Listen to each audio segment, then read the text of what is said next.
Go.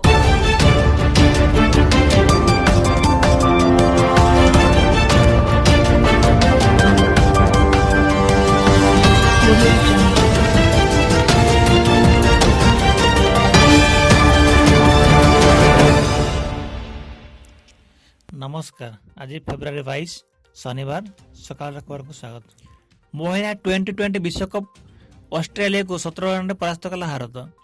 ICC महिला टी20 विश्वकप शुक्रवार खेल प्रथम मैच रे भारतीय महिला टीम विजय सह विश्वकप यात्रा आरंभ कर।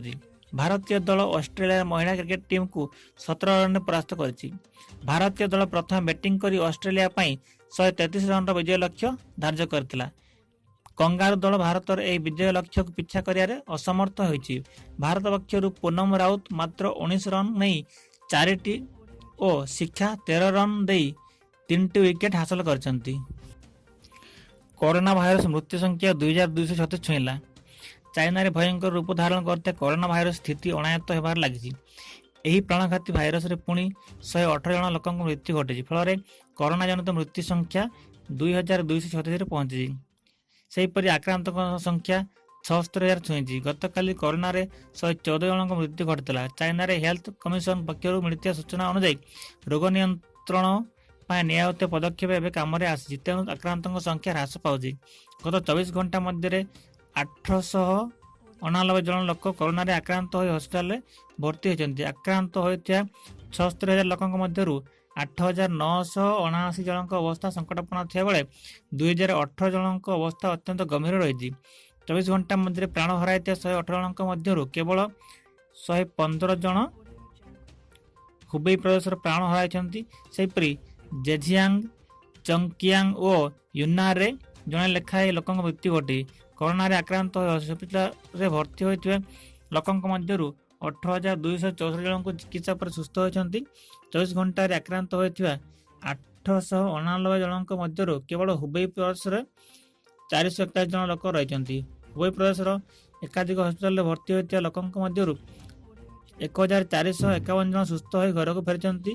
फल हुबेई एजाए 11,728 जन लोक सुस्थ हो सारे। ट्रंप झील इभांका और ज्वाई भारत आसवे।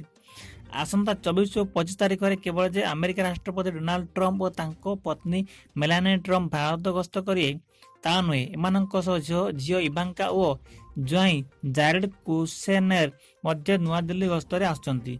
जारेड एबे ट्रंप परामर्शदाता भाबे व्हाइट हाउस रे कार्य करुछंती। ट्रंपक सह आसुथिया उच्च स्तरीय कमिटी रे इभांका और जारेड रहिछंती। एही प्रतिनिधि मंडल रे मेलानियाक सह ट्रेजरी सचिव स्टीवेन मोनिच और वाणिज्य सचिव विलबुर रस मध्य अछंती। आसंता 24 तारिख में ट्रंप सीधा अहमदाबाद रे पहुंचबे। अहमदाबाद रे आयोजित एकाधिक कार्यक्रम जोग दिया पर ट्रंप आग्रा जिबे। शेष में से नुआ दिल्ली आसबे।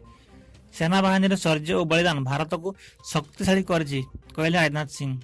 प्रतिरक्षा मंत्री राजनाथ सिंह शुक्रवार नुआदिल्ली कैंटनमेंट ठारे स्थल सेना भवन भित्तिप्रस्तर स्थापन करछंती। एही अवसर में उद्बोधन दे प्रतिरक्षा मंत्री कहते सेना बाहिनी कर्मचारी शौर्य और बलिदान जो भारत आज एक शक्तिशाली देश में परिणत होती।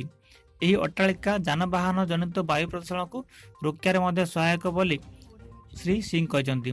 सेना बाहिनी नुआ मुख्य कार्यालय मनेक्सा केन्द्र निकट में 39 एकर जमीन स्थापित होती।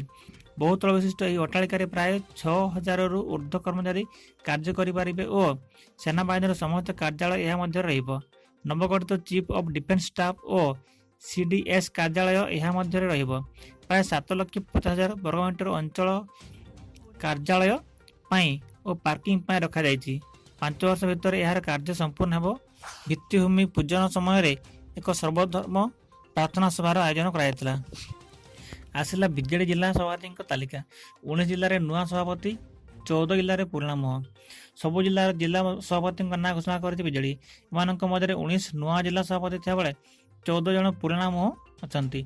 3 मंत्री को जिला सभापति दायित्व दिखाई। से पलांगीर ଟୁକୁନି ସାହୁ, ଢେଙ୍କାନାଳରୁ ପ୍ରଫୁଲ୍ଲ ମଲ୍ଲିକ ଓ ମୟୂରଭଞ୍ଜ ସଦରରୁ ସୁଦାମ ମାରଣ୍ଡି। ବିଧାୟକ ଅନନ୍ତ ଜେନା ଭୁବନେଶ୍ୱରରେ ନୂଆ ସଭାପତି ଭୁବନେଶ୍ୱର ବିଜେଡି ଜିଲ୍ଲା ସଭାପତି ହୋଇଛନ୍ତି। ରବୀନ୍ଦ୍ର କୁମାର ଜେନା ବାଲେଶ୍ୱର କଟକ ଜିଲ୍ଲା ପାଇଁ ଦେବାଶିଷ ସାମନ୍ତରାୟ ଜିଲ୍ଲା ସଭାପତି ଭାବେ ନିଯୁକ୍ତି ପାଇଛନ୍ତି। ଏହି ଦୁଇ ଜଣ ଗତ ବର୍ଷ ବିଧାନସଭା ନିର୍ବାଚନରେ ପରାଜୟ ବରଣ କରିଥିଲେ। ଗଞ୍ଜାମ ପାଇଁ ବ୍ରହ୍ମପୁରର ପୂର୍ବତନ ବିଧାୟକ ରମେଶ ଚନ୍ଦ୍ର ଚ୍ୟାଉ ପଟ୍ଟନାୟକ, କଳାହାଣ୍ଡି ପାଇଁ ପୁଷ୍ପେନ୍ଦ୍ର ସିଂହଦେଓ, ବଲାଙ୍ଗୀରରୁ ଟୁକୁନି ସାହୁ, ଦେବଗଡ଼ରୁ ବିଜୟ ରଞ୍ଜନ ସିଂ ବରିହା, କେନ୍ଦ୍ରାପଡ଼ାରୁ ଉତ୍କଳ କେଶରୀ ପରିଡ଼ା ଓ ଜଗତସିଂହପୁରରୁ ପ୍ରଶାନ୍ତ ମୁଦୁଲି ବିଜେଡି ଜିଲ୍ଲା ସଭାପତି ହେବେ। ଖୋର୍ଦ୍ଧା ଜିଲ୍ଲା ଓ ସଭାପତି ଭାବେ ବିଭୂତି ଭୂଷଣ ବଳବନ୍ତ ରାୟଙ୍କୁ ନିଯୁକ୍ତି ଦିଆଯାଇଛି। ରାଗ ନିୟନ୍ତ୍ରଣ ପାଇଁ ଜେଲରେ ନିର୍ଭୟା ଦୋଷୀଙ୍କୁ ଟ୍ୟୁସନ। ଫାଶୀ ଖୁଣ୍ଟରେ ଝୁଲିବାକୁ ଅପେକ୍ଷା କରୁଥିବା ନିର୍ଭୟା କାଣ୍ଡର 4 ଦୋଷୀଙ୍କୁ ତିହାର ଜେଲ ମଧ୍ୟରେ କାଉନସେଲ ବା ଟ୍ୟୁସନ କରାଯାଇଛି। ଏମାନେ କେମିତି ନିଜ ରାଗକୁ ନିୟନ୍ତ୍ରଣ କରିପାରିବେ ଓ କେମିତି ନିଜକୁ କ୍ଷତି ପହଞ୍ଚାଇବେ ନାହିଁ ସେ ବିଷୟରେ ସମସ୍ତଙ୍କୁ ବିଶେଷଜ୍ଞମାନେ ସ୍ୱତନ୍ତ୍ର ଭାବେ ବୁଝାଇଛନ୍ତି। କିଛି ଦିନ ତଳେ ଜେଲରେ ଥିବା ଦୋଷୀ ବିନୟ ଶର୍ମା ଓ ମୁକେଶ ସିଂ ହିଂସ୍ର ହୋଇ ଉଠିଥିଲେ। ଏପରିକି ବିନୟ ଜେଲ ମଧ୍ୟରେ ଆତ୍ମହତ୍ୟା କରିବାକୁ ମଧ୍ୟ ଚେଷ୍ଟା କରିଥିଲା। ଏସବୁ କାମରୁ ଦୋଷୀମାନେ କେମିତି ନିବୃତ୍ତ ରହିବେ ସେଥିପାଇଁ ସମସ୍ତଙ୍କୁ ଆଜି ସ୍ୱତନ୍ତ୍ର ଭାବେ ବୁଝାଯାଇଛି।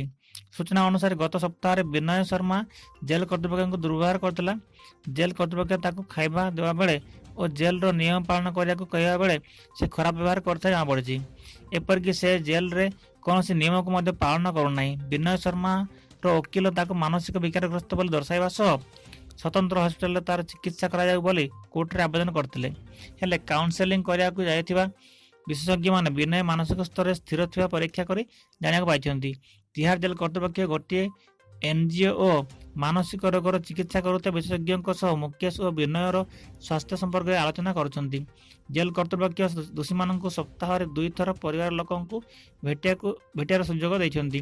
ଅନ୍ୟପକ୍ଷରେ ବିନୟ ଶର୍ମା ଜେଲ ମଧ୍ୟରେ ଆତ୍ମହତ୍ୟା କରିବାକୁ ଉଦ୍ୟମ କରୁଥିବାରୁ କର୍ତ୍ତୃପକ୍ଷ 4 ଦୋଷୀଙ୍କ ସେଲ୍ ଉପରେ କଡ଼ା ନଜର ରଖିଛନ୍ତି। ଏଥିସହ ସେମାନେ ପରିବାର ଲୋକ ଏବଂ ଓକିଲଙ୍କୁ ସାକ୍ଷାତ କରିବା ସହ ସମସ୍ତଙ୍କ ଉପରେ ମଧ୍ୟ ନଜର ରଖାଯାଉଛି। 2012 ନିର୍ଭୟା କାଣ୍ଡର 4 ଦୋଷୀଙ୍କୁ ମାର୍ଚ୍ଚ 3 ତାରିଖ ସକାଳ 6ଟାରେ ଫାଶୀ ଖୁଣ୍ଟରେ ଝୁଲାଇବା ପାଇଁ ପଟିଆଲା ହାଉସକୁ ଡେଥ୍ ୱାରେଣ୍ଟ ଜାରି କରିଛନ୍ତି। ଆସନ୍ତା 23 ତାରିଖରୁ ରାଜ୍ୟରେ ବର୍ଷା ସମ୍ଭାବନା, ୟେଲୋ ୱାର୍ଣ୍ଣିଂ ଜାରି କଲା ପାଣିପାଗ ବିଭାଗ। 23 ତାରିଖ ଠାରୁ ରାଜ୍ୟର କେତେକ ଜିଲ୍ଲାରେ ବର୍ଷା ସମ୍ଭାବନା ରହିଛି ବୋଲି ଭାରତୀୟ ପାଣିପାଗ ବିଭାଗ ପକ୍ଷରୁ ପୂର୍ବାନୁମାନ କରାଯାଉଛି।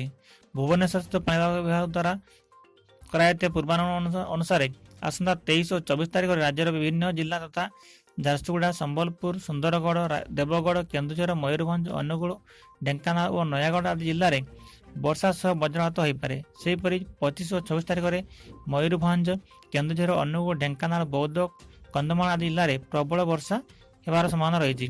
ଏହି ଦିନଗୁଡ଼ିକ ପାଇଁ ବିଭାଗ ପକ୍ଷରୁ ୟେଲୋ ୱାର୍ଣ୍ଣିଂ ଜାରି କରାଯାଇଛି। ବର୍ଷା ହେବା ପରେ ଏସବୁ ଜିଲ୍ଲାଗୁଡ଼ିକରେ ସର୍ବନିମ୍ନ ତାପମାତ୍ରା ସାମାନ୍ୟ ହ୍ରାସ ପାଇବା ସମ୍ଭାବନା ରହିଛି। ପରବର୍ତ୍ତୀ ଦିନଗୁଡ଼ିକରେ ପାଣିପାଗରେ ପରିବର୍ତ୍ତନ ହେବାର ସମ୍ଭାବନା ରହିଛି। ୱେଷ୍ଟର୍ଣ୍ଣ ଡିଷ୍ଟର୍ବାନ୍ସ ଓ ଦକ୍ଷିଣ ପୂର୍ବ ଦିଗରୁ ସ୍ଥଳଭାଗକୁ ଜଳୀୟ ବାଷ୍ପ ଭରା ବାୟୁ ପ୍ରବାହ ଯୋଗୁଁ ବର୍ଷା ହେବ ବୋଲି ପାଣିପାଗ ବିଭାଗ କହିଛି। ଆଜି ପ୍ରଥମ ଖେଲୋ ଇଣ୍ଡିଆ ବିଶ୍ୱବିଦ୍ୟାଳୟ କ୍ରୀଡ଼ାର ଉଦ୍ଘାଟନ କରିବେ ପ୍ରଧାନମନ୍ତ୍ରୀ। ଉଦ୍ଘାଟନୀ ସମାରୋହରେ ଯୋଗଦେବେ କେନ୍ଦ୍ରମନ୍ତ୍ରୀ କିରେନ୍ ରିଜିଜୁ। 17ଟି ଶ୍ରେଣୀରେ ଭାଗ ନେବେ ଦେଶର 150ଟି ବିଶ୍ୱବିଦ୍ୟାଳୟର 3500 କ୍ରୀଡ଼ାବିତ। ଓଡ଼ିଶାରେ ଅନୁଷ୍ଠିତ ହେଉଥିବା ଦେଶର ସର୍ବପ୍ରଥମ ଖେଲୋ ଇଣ୍ଡିଆ ବିଶ୍ୱବିଦ୍ୟାଳୟ କ୍ରୀଡ଼ାକୁ ଶନିବାର ଭିଡ଼ିଓ କନଫରେନ୍ସିଂ ଜରିଆରେ ଉଦ୍ଘାଟନ କରିବେ ପ୍ରଧାନମନ୍ତ୍ରୀ ନରେନ୍ଦ୍ର ମୋଦି। କଟକର ଜବାହରଲାଲ ନେହେରୁ ଇଣ୍ଡୋର ଷ୍ଟାଡିୟମ ଠାରେ ଉଦ୍ଘାଟନୀ ସମାରୋହରେ କେନ୍ଦ୍ର କ୍ରୀଡ଼ା ଓ ଯୁବ ବ୍ୟାପାର ରାଷ୍ଟ୍ରମନ୍ତ୍ରୀ କିରେନ୍ ରିଜିଜୁ ମଧ୍ୟ ଉପସ୍ଥିତ ରହିବେ। ଓଡ଼ିଶା ରାଜ୍ୟ ସରକାରଙ୍କ ସହଯୋଗରେ ଭାରତ ସରକାର ଏହି ଖେଲୋ ଇଣ୍ଡିଆ ବିଶ୍ୱବିଦ୍ୟାଳୟ କ୍ରୀଡ଼ାର ଆୟୋଜନ କରିଛନ୍ତି। ଦେଶର ତୃଣମୂଳ ସ୍ତରରେ କ୍ରୀଡ଼ା ଓ ସଂସ୍କୃତିକୁ ଉଜ୍ଜୀବିତ କରିବା ତଥା ଦେଶରେ ସବୁ ପ୍ରକାର କ୍ରୀଡ଼ାର ଏକ ସୁଦୃଢ଼ ଭିତ୍ତିଭୂମି ସ୍ଥାପନ କରିବା ଏହି ଖେଲୋ ଇଣ୍ଡିଆ କାର୍ଯ୍ୟକ୍ରମର ଲକ୍ଷ୍ୟ। ଏହି କ୍ରୀଡ଼ା ପ୍ରତିଯୋଗିତା ଭୁବନେଶ୍ୱର ଓ କଟକର ବିଭିନ୍ନ ସ୍ଥାନରେ ମାର୍ଚ୍ଚ 1 ପର୍ଯ୍ୟନ୍ତ ଚାଲିବ। ବିଶ୍ୱବିଦ୍ୟାଳୟ ସ୍ତରରେ ଏହା ଦେଶର ସର୍ବବୃହତ୍ ପ୍ରତିଯୋଗିତା। ଦେଶର 150ଟି ବିଶ୍ୱବିଦ୍ୟାଳୟରୁ ପ୍ରାୟ 3500 କ୍ରୀଡ଼ାବିତ ଏଥିରେ ଅଂଶଗ୍ରହଣ କରୁଛନ୍ତି। ଏଥିରେ ମୋଟ 17ଟି କ୍ରୀଡ଼ା ଶ୍ରେଣୀ ରହିଛି। ସେଗୁଡ଼ିକ ହେଲା ତୀରନ୍ଦାଜୀ, ଦୌଡ଼କୁଦ, ମୁଷ୍ଟିଯୁଦ୍ଧ, ଅଶୀ ଚାଳନା, ଜୁଡୋ, ସନ୍ତରଣ, ଭାରୋତ୍ତୋଳନ, କୁସ୍ତି, badminton, basketball, football, hockey, table tennis, volleyball, rugby ଏବଂ କବାଡ଼ି। ବନ୍ଧ୍ୟାକରଣ ଟାର୍ଗେଟ ପୂରଣ ନ କଲେ ଦରମା କଟିବ ଓ ଚାକିରି ଯିବ। ମଧ୍ୟପ୍ରଦେଶରେ କ୍ଷମତାସୀନ କଂଗ୍ରେସ ସରକାର ଜାରି କରିଥିବା ଏକ ବିଜ୍ଞପ୍ତିକୁ ନେଇ ବିବାଦ ସୃଷ୍ଟି ହୋଇଛି। ଯଦି ବନ୍ଧ୍ୟାକରଣ ପାଇଁ ସରକାର ଧାର୍ଯ୍ୟ କରିଥିବା ଟାର୍ଗେଟକୁ କର୍ମଚାରୀମାନେ ପୂରଣ ନ କରିପାରିବେ ତାହେଲେ ସେମାନଙ୍କ ଦରମା କଟା ହେବ, ଏପରିକି ସେମାନଙ୍କୁ ବାଧ୍ୟତାମୂଳକ ଅବସର ନେବାକୁ ମଧ୍ୟ କୁହାଯିବ ବୋଲି ଏଥିରେ ଉଲ୍ଲେଖ କରାଯାଇଛି। ତେବେ କଂଗ୍ରେସ ସରକାରଙ୍କ ବାଧ୍ୟତାମୂଳକ ବନ୍ଧ୍ୟାକରଣ ସର୍କୁଲାରକୁ ବିଜେପି ଜୋରଦାର ବିରୋଧ କରିଛି। ଏପରିକି ଦଳ 1975ରେ ଜାରି ହୋଇଥିବା ଜରୁରୀକାଳୀନ ପରିସ୍ଥିତି କଥା ମଧ୍ୟ ଉଠାଇଛି। ନ୍ୟାସନାଲ ହେଲ୍ଥ ମିଶନ ପକ୍ଷରୁ ଜାରି ହୋଇଥିବା ରିପୋର୍ଟରେ ମଧ୍ୟପ୍ରଦେଶ ସରକାର ବନ୍ଧ୍ୟାକରଣ ଟାର୍ଗେଟ ପୂରଣ କରିପାରିନଥିବା କୁହାଯାଇଥିଲା। ଏହି ରିପୋର୍ଟ ପରେ ମଧ୍ୟପ୍ରଦେଶ ସରକାର ଫେବୃଆରୀ 11 ତାରିଖରେ ଏକ ସର୍କୁଲାର ଜାରି କରିଥିଲେ। ରାଜ୍ୟ ସରକାରଙ୍କ ନ୍ୟାସନାଲ ହେଲ୍ଥ ମିଶନ ନିର୍ଦ୍ଦେଶକ ଏଥିରେ କହିଥିଲେ ଯେ ପ୍ରତିବର୍ଷ କର୍ମଚାରୀମାନେ 5ରୁ 10 ଜଣଙ୍କୁ ବନ୍ଧ୍ୟାକରଣ ପାଇଁ ହସ୍ପିଟାଲ ନେବାକୁ ବାଧ୍ୟ, କାରଣ ଦିନକୁ ଦିନ ମଧ୍ୟପ୍ରଦେଶରେ ବନ୍ଧ୍ୟାକରଣ ହାର କମିବାରେ ଲାଗିଛି। ଯଦି ସ୍ୱାସ୍ଥ୍ୟକର୍ମୀମାନେ କୌଣସି ଜଣେ ହେଲେ ବ୍ୟକ୍ତିଙ୍କୁ ବନ୍ଧ୍ୟାକରଣ କରିବାକୁ ବୁଝାଇ ନ ପାରିବେ ତାହେଲେ ସେ କ୍ଷେତ୍ରରେ ନ ୱାର୍କ ନ ପେ ନିୟମ ଲାଗୁ ହେବ। ଏଥିସହ ଦରମା ଦରକାର ପଡ଼ିଲେ ସେମାନଙ୍କୁ ଚାକିରିରୁ ବାଧ୍ୟତାମୂଳକ ଅବସର ନେବାକୁ ମଧ୍ୟ କୁହାଯିବ। ମିଡିଆରେ ଏଭଳି ସର୍କୁଲାର ପ୍ରକାଶ ପାଇବା ପରେ ବିବାଦ ସୃଷ୍ଟି ହୋଇଥିଲା। ବିବାଦ ବଢ଼ିବାରୁ ସରକାର ତୁରନ୍ତ ଏହାକୁ ପ୍ରତ୍ୟାହାର କରିନେଇଛନ୍ତି। ସେହିପରି ସର୍କୁଲାର ଜାରି କରୁଥିବା ଅଫିସରଙ୍କ ବିରୁଦ୍ଧରେ କାର୍ଯ୍ୟାନୁଷ୍ଠାନ ଗ୍ରହଣ କରାଯିବ ବୋଲି ମଧ୍ୟପ୍ରଦେଶ ସରକାରଙ୍କ ପକ୍ଷରୁ କୁହାଯାଇଛି। FATFର ଚେତାବନୀ, 4 ମାସ ଭିତରେ ନ ସୁଧୁରିଲେ କଳା ତାଲିକାଭୁକ୍ତ ହେବ ପାକିସ୍ତାନ। ଅର୍ଥନୈତିକ କାର୍ଯ୍ୟାନୁଷ୍ଠାନ ଟାସ୍କ ଫୋର୍ସ FATF ପାକିସ୍ତାନକୁ କଳା ଚେତାବନୀ ଦେଇଛନ୍ତି। 4 ମାସ ମଧ୍ୟରେ ଆତଙ୍କବାଦ ବିରୁଦ୍ଧରେ ଉପଯୁକ୍ତ କାର୍ଯ୍ୟାନୁଷ୍ଠାନ ଗ୍ରହଣ ନ କଲେ ଆଗାମୀ ଜୁନରେ ପାକିସ୍ତାନକୁ କଳା ତାଲିକାଭୁକ୍ତ କରାଯିବ ବୋଲି FATF ଚରଣବାଣୀ ଶୁଣାଇଛନ୍ତି। ଏହା ସହିତ ପାକିସ୍ତାନକୁ ଧୂସର ତାଲିକାରେ ରଖିବାର ଅବଧି ଜୁନ ପର୍ଯ୍ୟନ୍ତ ବଢ଼ାଇ ଦିଆଯାଇଛି। ଆତଙ୍କବାଦକୁ ରୋକିବା ଲାଗି ଦିଆଯାଇଥିବା 27 ସୂତ୍ରର କାର୍ଯ୍ୟକୁ ପାକିସ୍ତାନ ଠିକ୍ ଭାବେ ଅନୁପାଳନ କରୁନଥିବାରୁ FATF ଅସନ୍ତୋଷ ପ୍ରକାଶ କରିଛି।